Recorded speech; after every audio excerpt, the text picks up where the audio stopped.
नमस्कार, मी दत्ताजी जगताप आपल्या सर्वांचं द टाइम्स 24 लाईव्हमध्ये सहर्ष स्वागत करतो। आजच्या विशेष बातमीपत्रामध्ये आपण पाहणार आहोत साई सेवा पतसंस्थेच्या प्रशासक समितीच्या अध्यक्षपदी मिलिंद राऊत यांची नियुक्ती।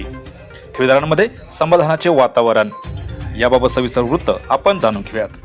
साई सेवा बचाव कृती समितीनं सहकार आयुक्त सहकार संस्था पुणे यांच्याकडे साई सेवा पतसंस्थेवर प्रशासकीय अधिकारी म्हणून नेमणूक करताना श्रीगोंदा तालुक्याबाहेरील अधिकाऱ्याची नियुक्ती करण्यात यावी अशी मागणी करणारा अर्ज सादर केला होता।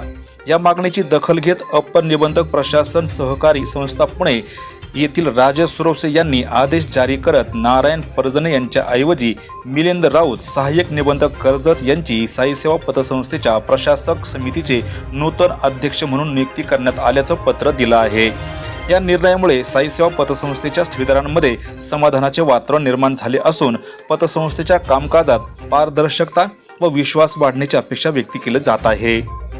या झालेल्या बदलामुळे आता तरी चौकशीचे चक्र गतीने फिरतील का असाही प्रश्न काही जण उपस्थित करत आहेत। आजच्या खास वृत्तावर तुर्तास इथेच थांबू, पुन्हा भेटू नवनवीन बातम्यांमध्ये। तोपर्यंत जय हिंद। द टाइम्स 24 लाईव्हसाठी श्रीरंग साळवेसह दत्ताजी जगताप, श्रीगोंदा, अहिल्यानगर।